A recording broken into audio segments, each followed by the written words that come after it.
Is this the Glenn Show or is this Psychopolitica? I think this is a Glenn Show. I think this might be a bonus episode of the Glenn Show. Uh-huh. Okay, then I should tell people who we are. I'm Glenn Loury. I'm at Brown University in the Manhattan Institute. This is the Glenn Show. I'm with Nikita Petrov, who's creative director for the Glenn Show, with whom I've enjoyed a wonderful collegial relationship. And he's also the author of the newsletter Psychopolitica at Substack, and an interesting fellow in his own right. So we're talking. Nikita's going to be in the chair because he's the expert on the subject at hand. Well, I'll argue you are, but yeah, let's get into it. So we want to talk about censorship and moderation and self-regulation online, regulation of speech online. And there are a few reasons for us to talk about this. One is we've been censored just now. YouTube deleted an hour-long episode of The Glenn Show and gave us a warning to go with this decision. There's no elaboration on what exactly, like there's no timestamp. Here's a phrase or a sentence or a paragraph that was said that YouTube censors see as hate speech, but that's the charge. Somewhere in that hour-long conversation, something was said that they think is hate speech. We appealed this decision. Very quickly, the appeal got rejected. Again, there's no correspondence, no back and forth, and there's no further appeal. This first warning doesn't have any consequences except that the next time is going to be a strike, which I think prohibits us from posting anything new on YouTube for a week. And after the first strike comes the second, and then the third. And the third strike is a permanent deletion of the YouTube channel, which is a big deal. That's the first reason we might want to talk about censorship. Well, the episode in question was an interview with Mark Goldblatt, who's the author of a book called I Feel, Therefore I Am, The Triumph of Woke Subjectivism, or Woke Subjectivity. That's Mark Goldblatt's book. You can find the episode at our Substack page because we have posted it there, but YouTube has taken down our video of that conversation.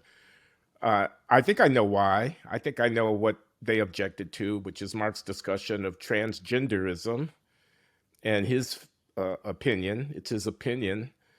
Actually, it's not my opinion, but I think it's an interesting opinion that the disjunction between the reality of biological gender and the subjective experience of a person's identifying in one or another way with respect to gender is an affront to reason. This is in my summary of Mark's position. And he, in effect, I mean, he said this explicitly, he thinks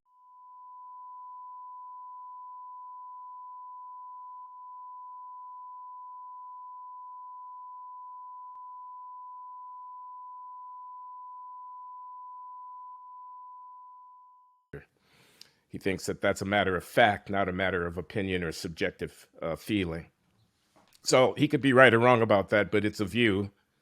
And I think that that was what triggered it, but I don't know. And I agree that this is very eerie. You put something up, you think you're having a discussion that's based on thoughtful engagement with a sensitive question.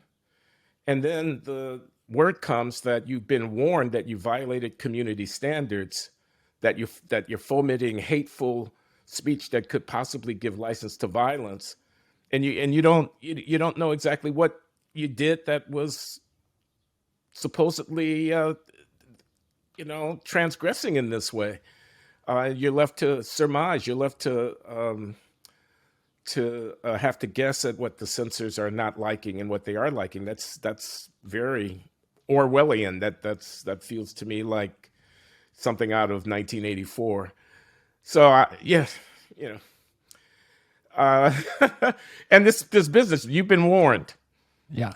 Next comes a strike, and the strike will come with penalty. We'll suspend you for a period of time. Then comes a second strike, and you'll be suspended for a longer period, and then a third strike.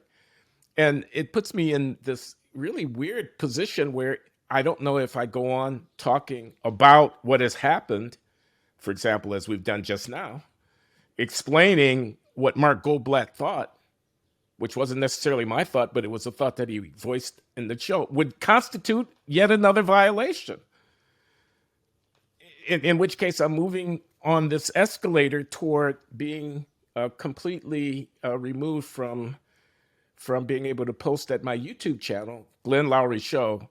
And, you know, ultimately, this is, people's livelihood. This is the way that if you're a podcaster or an internet personality, that you have something to offer, that you hope to attract people's support, including their financial support.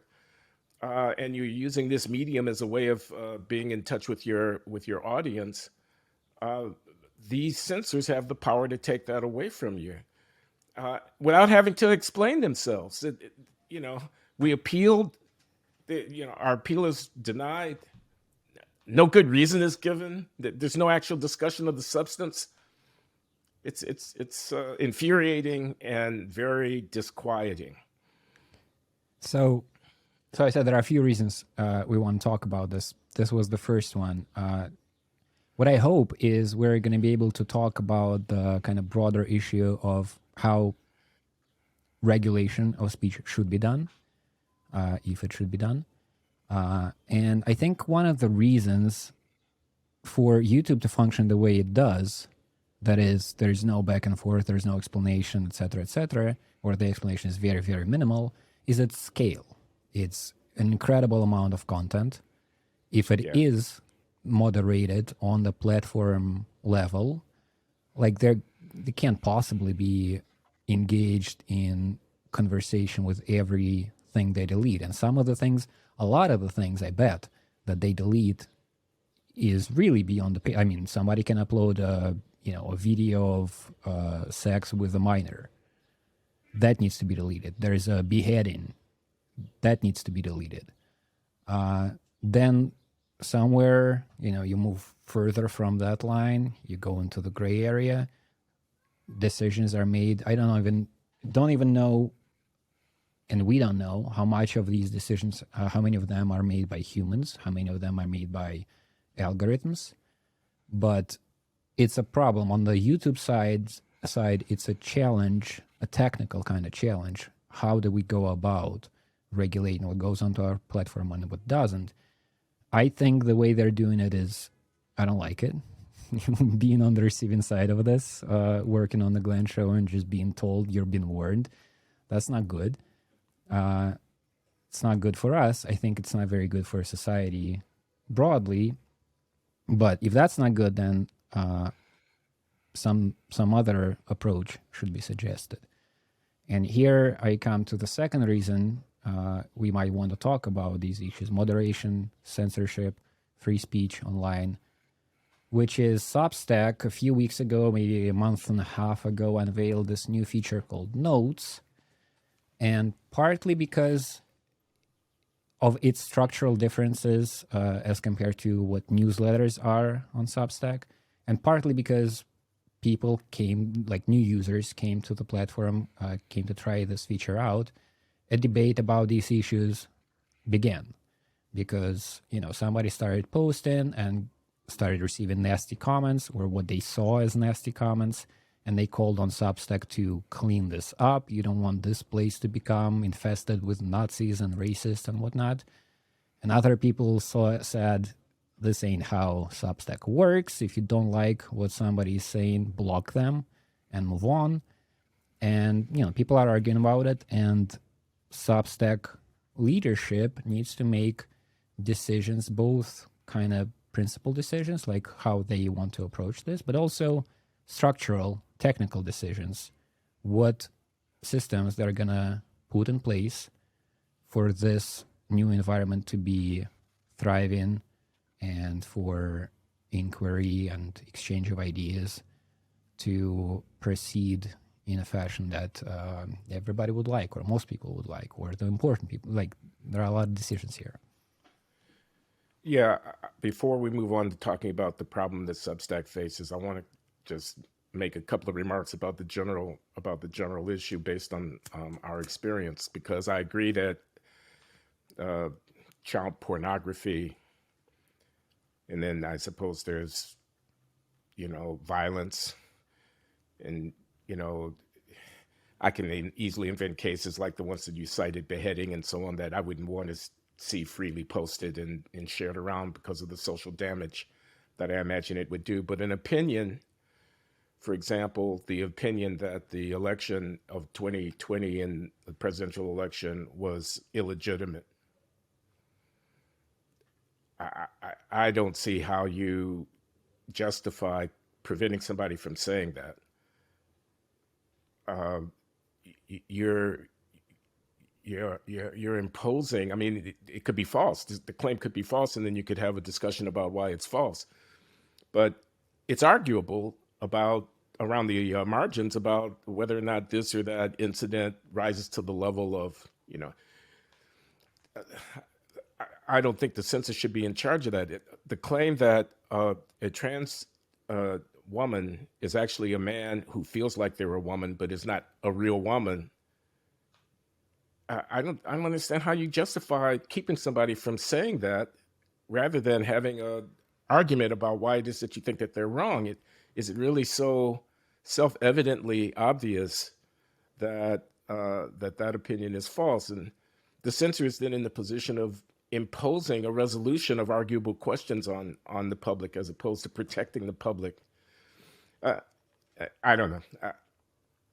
I probably have gotten myself canceled just by saying what I'm saying, because I actually don't believe that the election of 2020 was stolen. I don't believe that.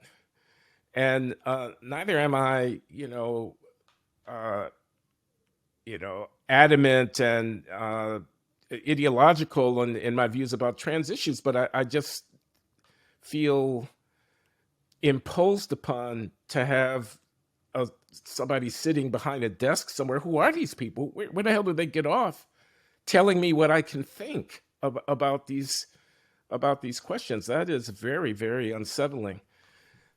So anyway, that was my speech. I didn't really have any pointed suggestion. Just wanted to voice my unhappiness.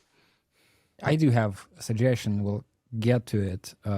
Okay, good. I guess my final little remark at the beginning to situate this conversation. You have been addressing these issues, censorship, self-censorship, spiral of silence, so forth, for a very long time. You're an actual academic. You have technical understanding of these issues. So I just want to highlight that, because one thing that I'm trying to do here is, as I said, I do have an idea that I want to run by you related to Substack, and we'll see whether you like it or not. And there's a pretty good chance that people at Substack are going to listen to this conversation, and I wonder what they are going to think about it. But maybe more importantly than that, I want to start this conversation, and I want this conversation to be broader than us discussing this on the Glenn Show.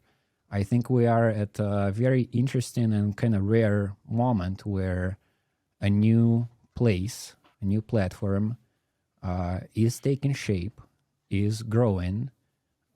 It may fail, it may succeed.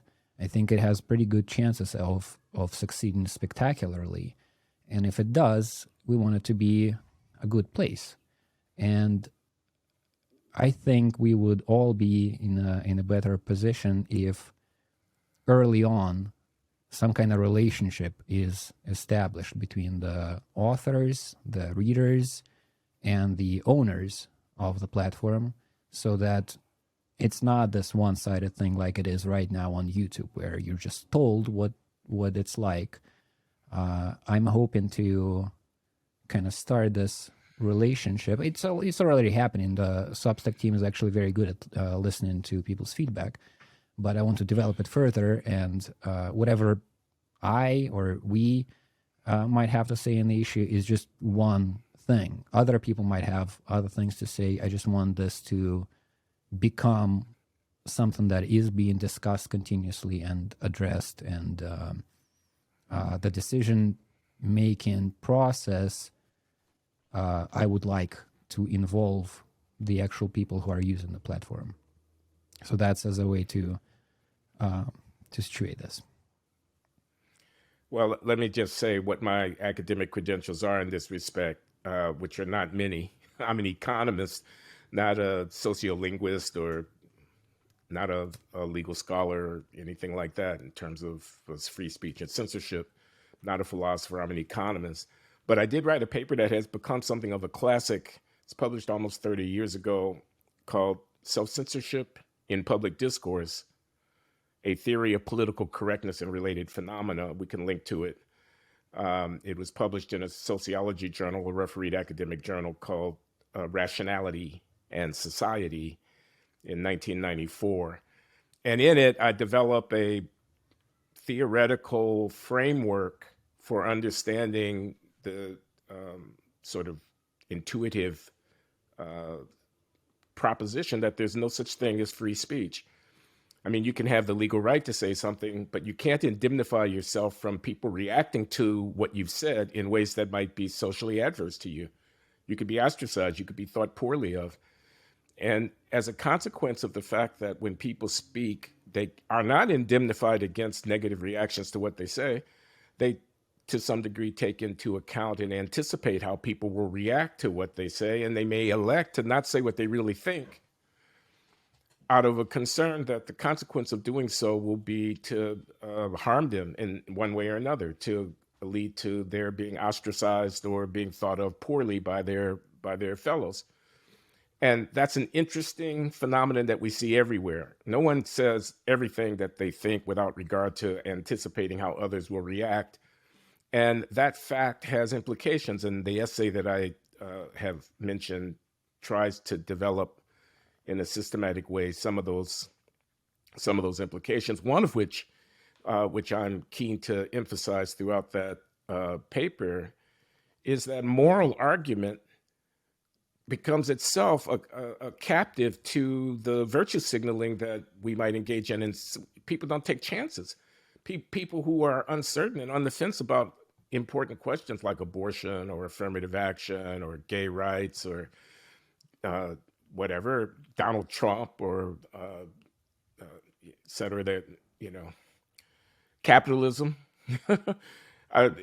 questions of high import and contention, and who are not themselves certain that the left or the right have it right, who kind of want to parse the questions and talk about them without committing themselves, who want to venture not fully developed thoughts so that they can be reacted to, and the back and forth between people arguing can lead to a deeper understanding. People will be reluctant to get into that. They'll instead repair to formulaic responses that, in effect, convey that I'm on the right side of history, or that avoid what the real deep questions are. And that was a concern of mine. So that's my background. I'm sorry to go on so long about that, because we do want to talk about this wonderful platform that we are a part of developing, which is Substack, and the problem that won't go away, which is that content has to, in one way or another, be regulated. And then the question of how to develop that framework within our universe here at Substack.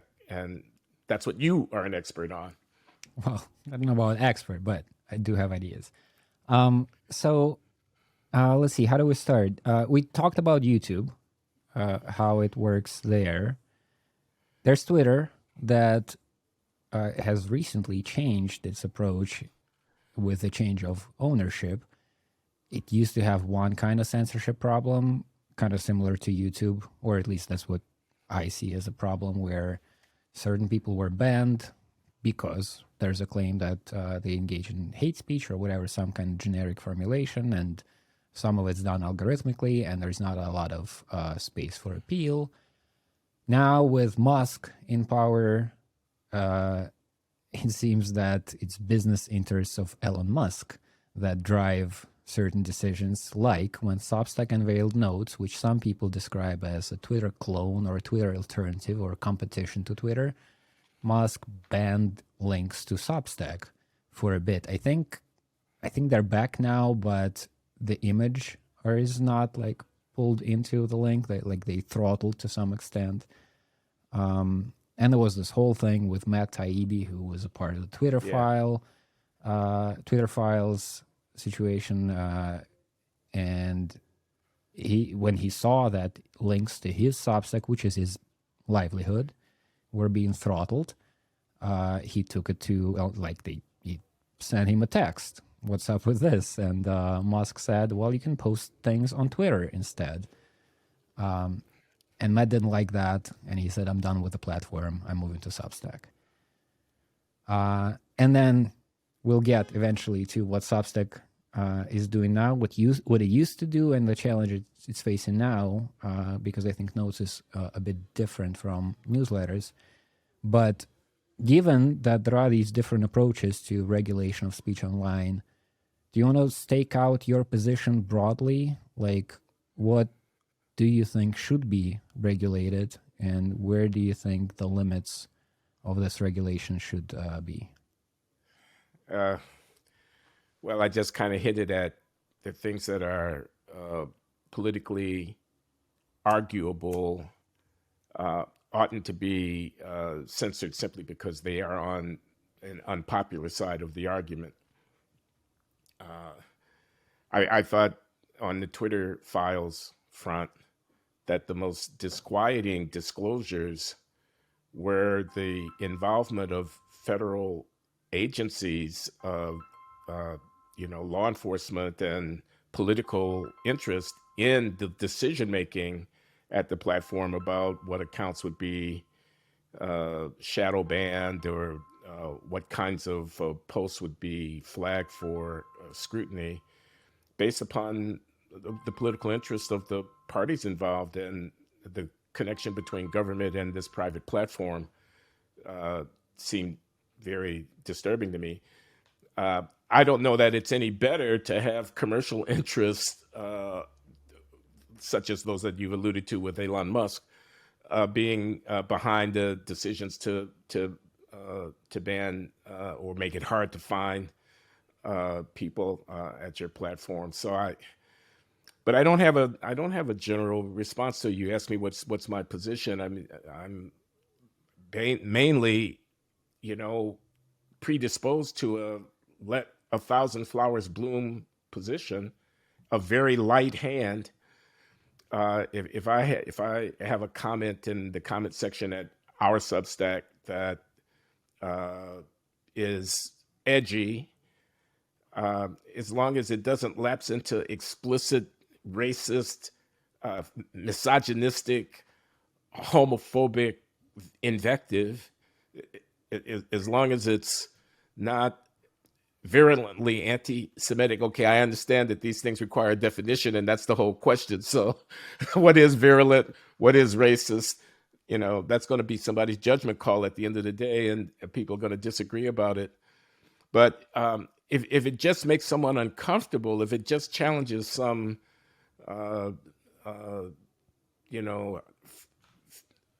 powerfully held conviction, but is nevertheless an arguable, I don't. I'm sorry, I'm rambling.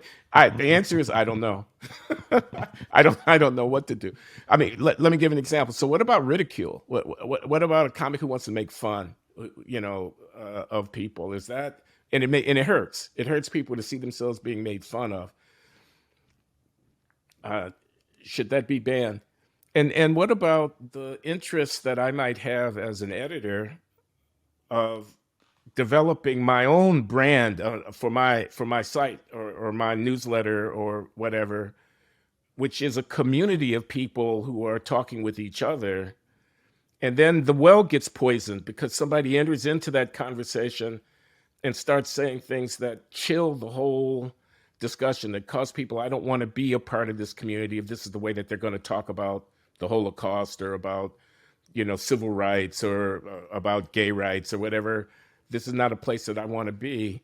And then me, the curator of this community, the one who's kind of convening the conversation, feeling that the vitality of the conversation has been diminished by a relatively few hotheads who are dominating the discussion with their bile and their bitterness and their anger and their, anti this or anti that attitude. Don't I have, as an editorial prerogative, the responsibility, not just the right, but the responsibility to manage that and not just let the garden grow wild with weeds, so that there's no longer any aesthetic value to the enterprise because it's obscured and distracted by all of this noise. So it seems to me I do have that responsibility and that right, as the editor of a community of discourse, and that's a point that it also seems important to keep in mind. So I don't know. Again, I think I'm just rambling here, Nikita, but I'm doing my best. No, this is good, and I think it's time we get into kind of specific territory to make it more particular and more actionable. So let's talk about Substack. So what you just said, I think, actually describes, kind of sets the scene for Substack's own stand that's been articulated more than once. That's been, I've been very happy with it, and I think it's been working beautifully for now, but it's facing some challenges now that notes are a part of the ecosystem. So the stance is it's the authors and the readers who are in charge. Substack doesn't want to play censor. Substack wants to give its users the tools to cultivate their own communities and their own comment section and so forth. So you, as the proprietor of the Glenn Loury newsletter, you can ban people, you can delete comments. The tools are at your disposal, and that should be enough. So if you don't like, well, that's one part of the equation. You, as the author, are in control of what you're creating and the space for community exchange that you have developed. And then on the reader's side, they only read things they subscribe to. There is no, or rather they didn't used to be, any algorithmic feed on Substack. The newsletters you read are ones you chose to subscribe to. If you don't like one, unsubscribe, and you're fine. You're not going to be assailed by people who want to harass you for whatever your positions or identity. And I think that's been working. The issue is now that Notes is a part of the ecosystem, there is the default feed that you go into on Notes is not just things you subscribe to, but also suggestions. I actually don't know. I think they are yet to describe in full detail. They promised to do so at some point, but they haven't yet, how that feed is created. I think it's something like people you subscribe to and also people that you subscribe to recommend. So you as an author of a newsletter, like you recommend Psychopolitica. So people who subscribe to Glenn Loury, when they go to Notes, might also see posts from me. I think there may be other criteria. The exhaustive list is not posted anywhere. But in any case, it's not just things you subscribe to. And that on the reader's side, that's, you might see things you didn't want to see. And then on the author side, when I start posting things, it's not just my audience who reads it and are able to comment. And so I might see, I actually have seen, like I've posted something and I'm reading these comments that are clearly not from quote unquote my people. Like this never happened in my newsletter. These people are coming from elsewhere, and they have really developed angry kind of positions about things. And so this question rises to the top. The reason people start bringing moderation or censorship up is because they've encountered people who they didn't want to encounter. And so now this needs to be addressed. So I guess this is where we're coming to my suggestion, which is I think Substack needs to adjust what notes are to make it easier to comply with their original position, which is to say there needs to be an understanding that the comment section under any note is a place that's controlled by the author of the note, of this note channel.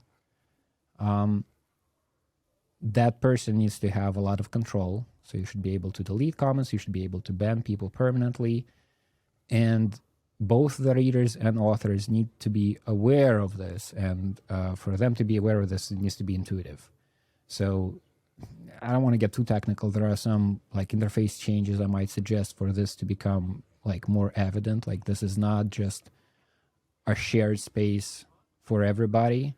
This is the main feed is a collection of notes, but each of those comes from a domain under control of its author. Hold on, I need to ask because I don't really understand how it works. There's something called a notes channel, is there? I don't think there's a term for it. I think there should be. So we should talk about how notes works. Yeah. The authors of newsletters at Substack, can anyone open a newsletter with Substack, or does that have to be agreed upon? And is there a vetting that Substack does before it permits someone to begin posting at a Substack newsletter? There's no vetting. You register at Substack, and you can start a newsletter.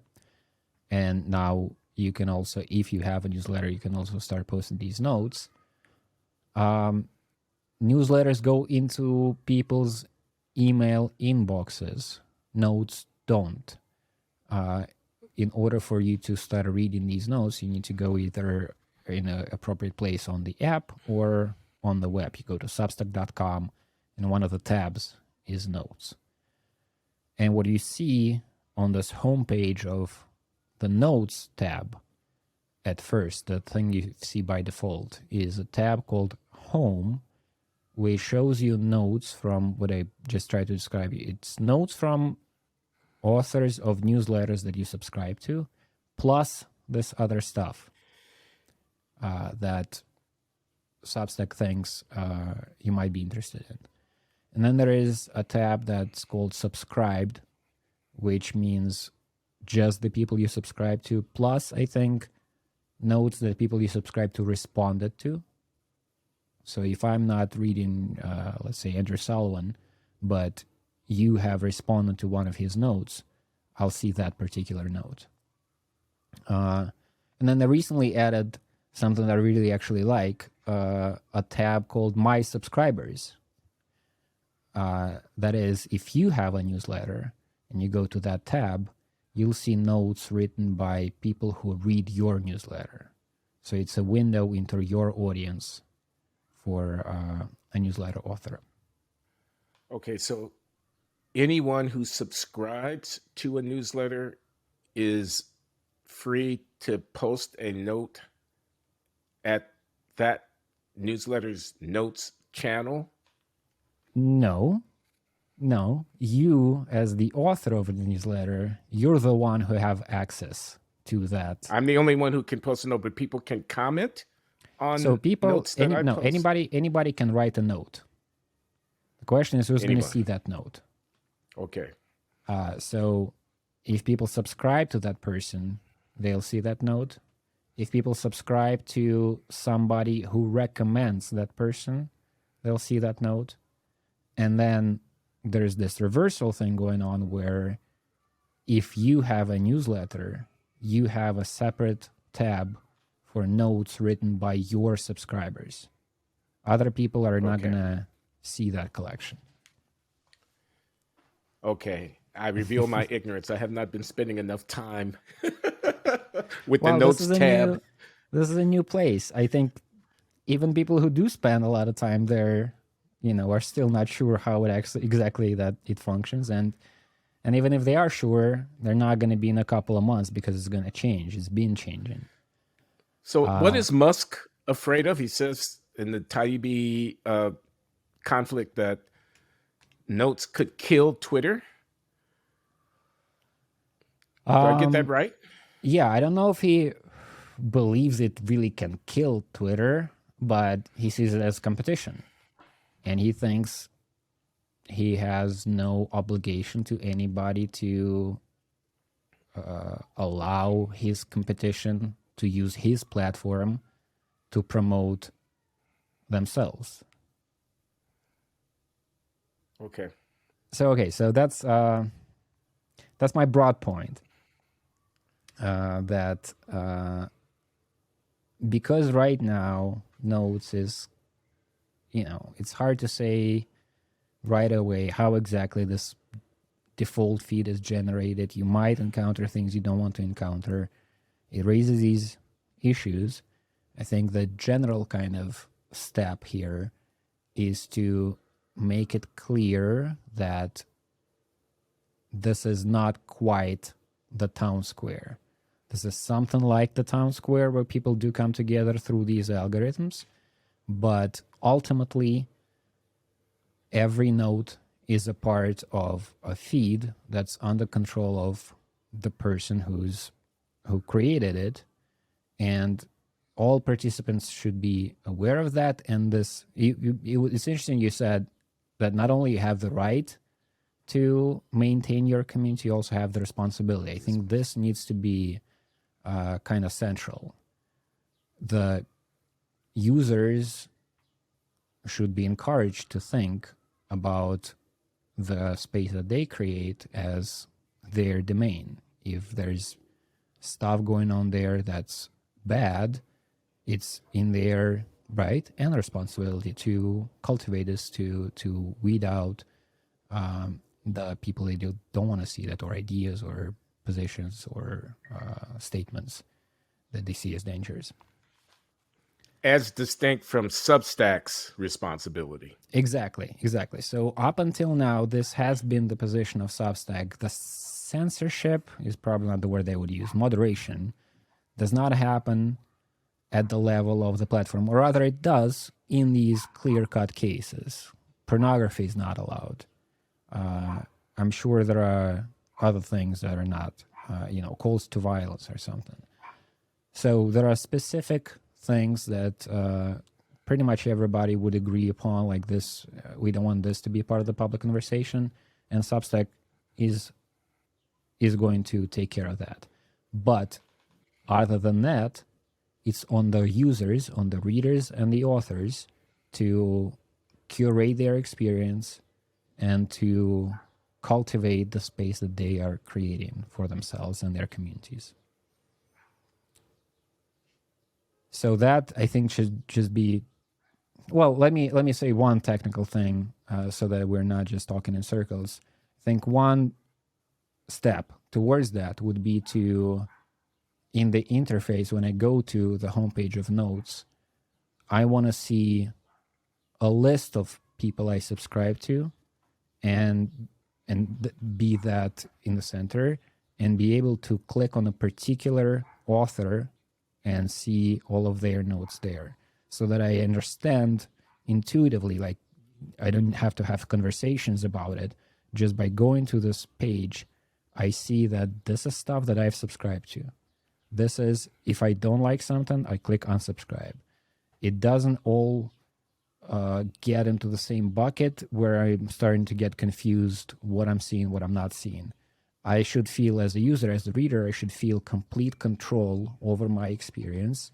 And, I don't have anybody to complain to if the things that I'm seeing are things that I chose to see.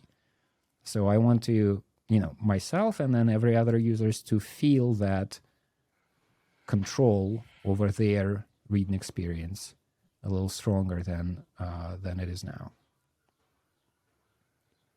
So that's one thing. Sounds like a good thing. Yeah. And then I have a more a more elaborate suggestion that, again, this is just my suggestion. That doesn't have to be the way things are done. But I want these kinds of ideas to be brought forth and debated, discussed, and there's at least a hope that the actual people in charge are going to pay attention, respond. Even if they respond negatively, I'd like there to be a conversation about all this. And part of the reason I want to bring it up with you is because of your credentials. You are good at thinking about incentives and consequences of certain structures. So this is a kind of thing like that. So the idea is the thing that this idea is supposed to solve is the issue of self-regulation. So we want these communities, or rather I want these communities to be able to regulate themselves. And I'm proposing a tool for this. And this is not new. I think Reddit has a version of this. And my personal experience with this kind of system is from an obscure Russian site that plays a lot with these self-regulation techniques. But the idea is pretty simple. It is that people, in this case, we're talking about Substack and Substack Notes. I'm thinking about subscribers to a specific publication, should be able to vote on any comment that they see, upvoted or downvoted. And if the overall score of a comment is negative, so more people downvoted it than upvoted it, then it gets hidden. You can... Hidden. So it's by default, you just see that this comment has been hidden. If you click on it, you can then see it. Okay. But by default, it's removed from the conversation. Only people who want to see the thing that other people decided they don't want to see, only then you read the thing. With the ID of the commenter, it does make sense. A cumulative negative upvote, downvote will lead to the suppression of the comment available, but not, but requiring an additional click in order to be seen. Mm-hmm. And would the author of the suppressed comment be known to the user? Yes, every comment is signed as it is now. Yeah. And so it would remain that way. So okay, why I think this is a good idea. There are a few scenarios, I guess, I can bring up that are interesting, I think, to think about. So one is something you've alluded to earlier. It is common that the problem with a specific comment section is like one guy or two people. Most of the people there are perfectly able to engage in civil and interesting discourse, but there's like one rampant racist or anti-Semite or whatever, and he posts a lot. And you go into this comment section and it's mostly comments from reasonable people, but this one guy has posted 20 different comments replying to other people, and he's just spoiling the experience for everybody. With this system, his first comment is going to get downvoted pretty quickly, and his subsequent comments are going to get downvoted pretty quickly because the rest of the community don't appreciate them. And so by default, you're not seeing this. You're seeing the number of downvotes. And if you see that a comment gets like, minus 200 score, you have a pretty good idea that you actually don't even need to check it out. If you see minus 5, you might want to see what this is, whether you agree or don't agree, and maybe you expand the comment, you read it, and you think, no, this is actually, it's not that bad, and you upvote it. So there's this continuous self-regulation. Some parts of the public conversations get quieter and others louder based on how the overall community feel about them. Let me see, I'm understanding. Quieter and louder simply means suppressed and not made immediately available to the user versus being right there to be read without further action by the user. That's what you mean by quieter or louder. That's the first level of it, and then you see the score. So Yeah. there is a difference in the reader's experience when they see a comment that has -5 versus -200. You're more likely to click and expand on some of these than on others. And then conversely, you get the positive scores on some comments.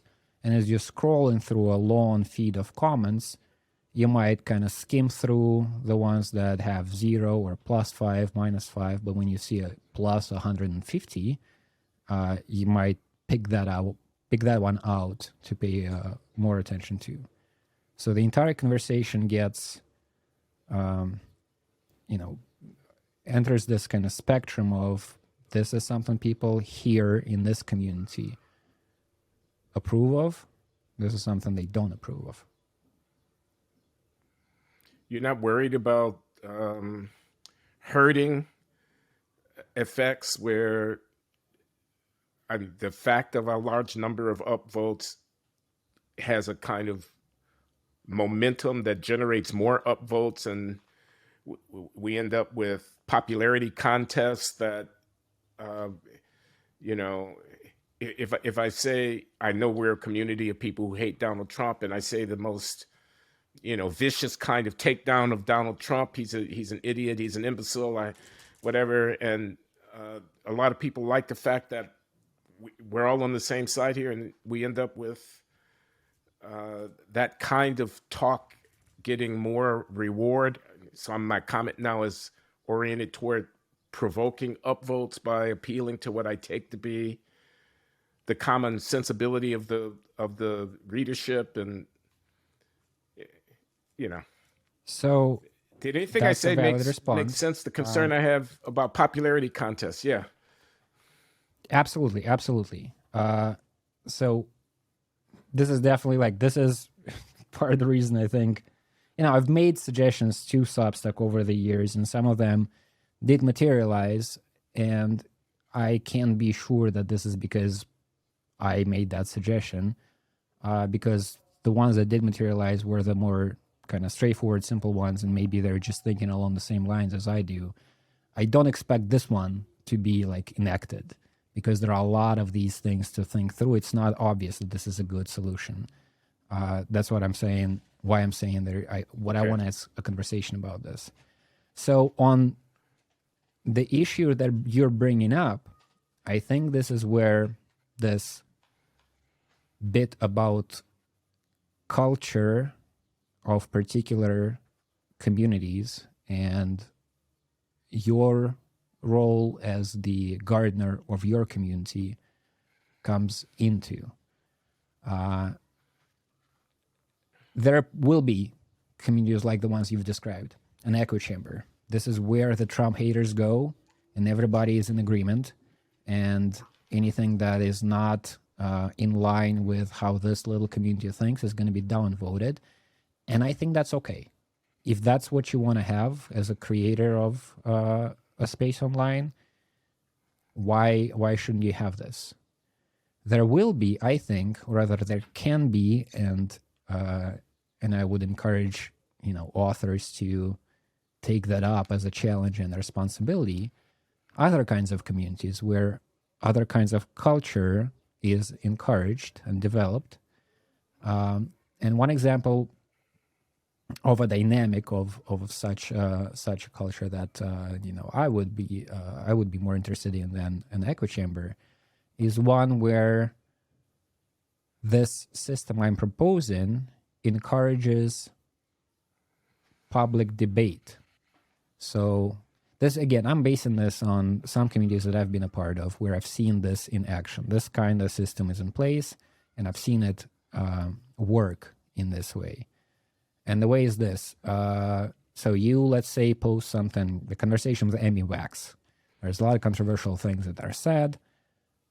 People have strong reactions. And somebody proposes, let's say, a critique of what Amy has said on the show. And it gets a lot of upvotes.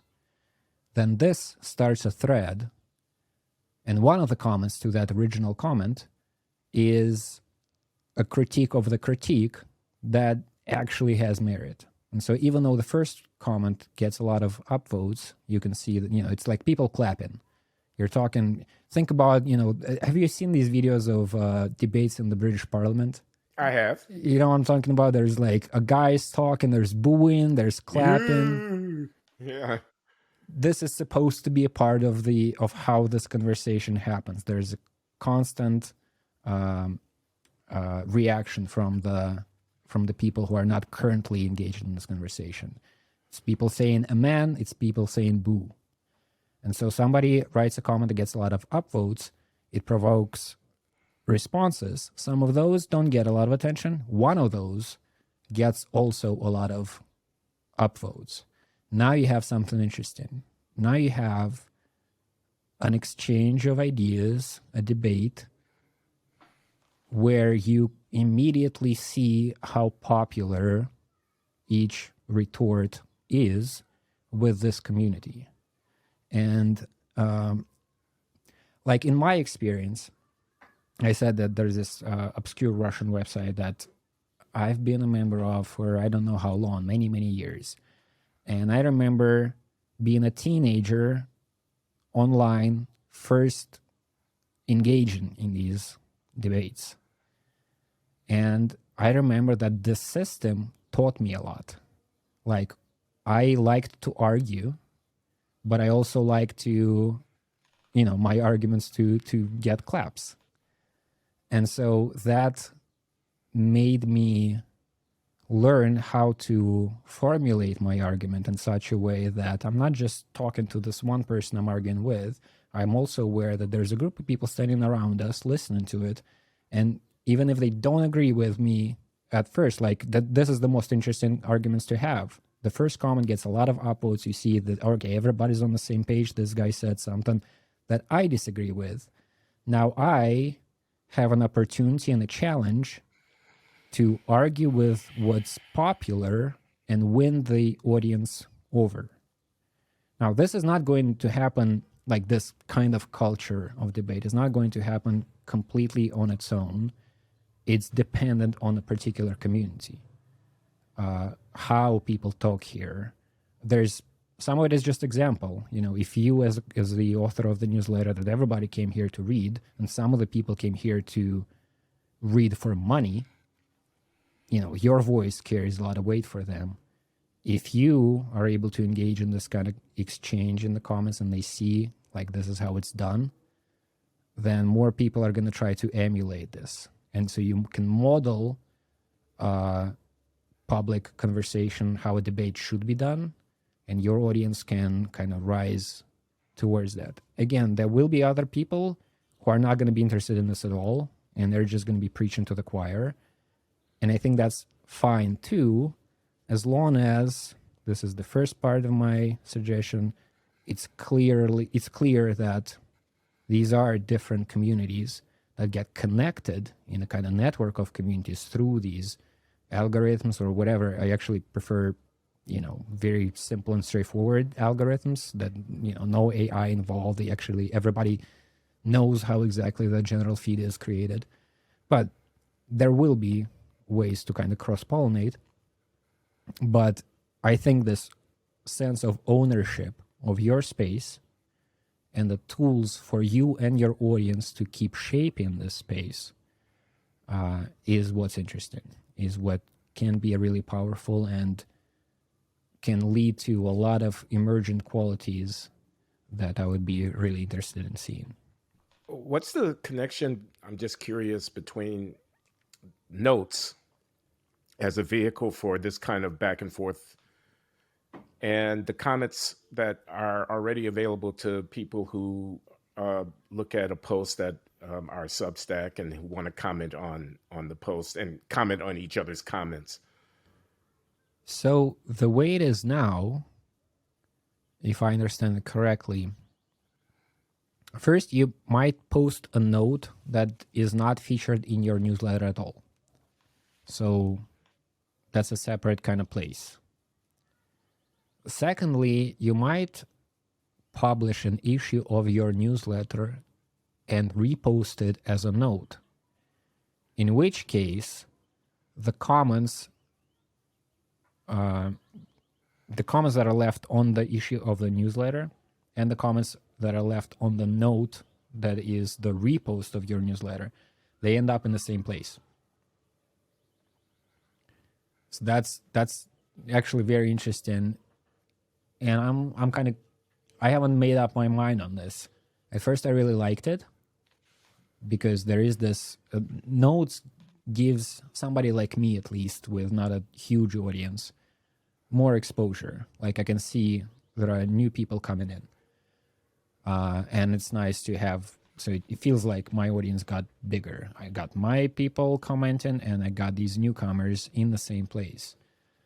On the other hand, as I said, this, broader reach leads to people who are not a part of my community, who don't have the same kind of ways of behaving in the comment section. They are a part of this conversation now too, and some of them might spoil the mood. So this is interesting. I do like this solution of theirs, but we'll see how it develops, and I might have more reservation as time goes by. I discovered the other day when I was scanning something that we posted at our Substack, and I wanted to send an outtake of it to one of my friends, and so I highlighted to copy and paste. And when I highlighted, I got a notification that I could automatically create a note from the highlight, and That's right. That makes it very easy for me to take the material from the newsletter, or excerpts of material from the newsletter, and put it up as a note to stimulate. That's right. And it's not just your newsletter too. You can be reading Matt Taibbi's newsletter and highlight a bit of that and turn that into a note of your own. Okay. So, well, yeah, I'm glad to see you're thinking about this stuff, and hope that people, the higher ups, our betters at Substack, are paying attention. Getting any feedback? Not on this. This is the first time I'm proposing this idea. I did write a whole long post with other suggestions. Did get some, I did get a response from both the co-founders. That's a lot. And I've been on Notes. I've been sharing some ideas, some positive feedback there too. A version of some of the stuff that I've suggested even recently, I've seen materialized, like I told you there's a tab that's called My Subscribers. So I can see notes written just by subscribers to my newsletter. I proposed something more radical than this, of which this is a subset. My idea was to create a little dashboard, like custom filters, so that I can create any number of tabs with any number of criteria applied there. It could be specific newsletters that I want to read. It could be newsletters that are recommended by people I subscribe to. Could be subscribers to my newsletter, maybe subscribers to other newsletters. Like I would be able to read what Glenn Loury's subscribers post. And there can be a lot of these, on and off switches for me to curate my experience more precisely as a reader. This has gotten some positive responses, but not so much that they would actually enact the thing. But one subset of this idea I did see materialize. Again, I'm not saying this is because they got this idea from me, but at least there's a conversation. I'm getting some comments. So I guess that's all that I had to say. I wonder if there is anything else for us to wonder about in this field. Are there other principles or approaches that we can come up with, or do you have, a reaction, maybe not to this particular, technical suggestion that I'm proposing, but the principle of which this is an instantiation, which is I'm saying I want tools for me as a creator to curate my space. I want tools as a reader to create my personal experience. And then what this suggestion of mine, I guess, introduces, I don't think I've seen this on Substack so far, is tools for collective self-regulation for communities of subscribers to certain newsletters. So it's not just that I curate my experience, but by upvoting or downvoting, I'm slightly adjusting the reading experience of others. What do you think about this? Is that a direction of thought that seems interesting to you as a creator on Substack? Yes. I like that Substack Central doesn't run the show, that each of us contributors who are authors of newsletters would be responsible for curating our own community. And I like this interactive idea of eliciting responses from an audience that can be the vehicle for enhancing or suppressing the commentary. I think this is a hard general problem. I don't have any words of wisdom at a high level of theory. I think, we're going to have to do a little bit of trial and error kind of experimentation. I'm glad that we have the benefit of your wisdom and experience to contribute to the working this thing out, and that people are listening within Substack to feedback from us contributors on how to run the show. Because I very bullish on Substack. I'm very high on Substack as a new media phenomenon that I think has tremendous potential. So me too. Okay, so then let's end here.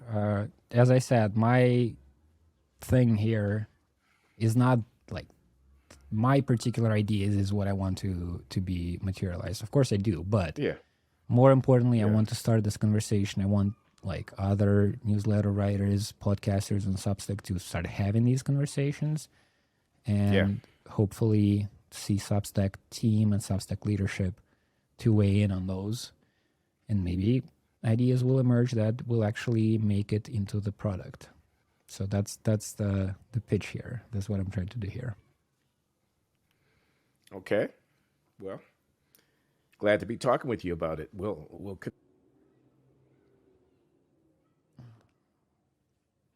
All right, let's see where this leads. Okay, thank you, Glenn.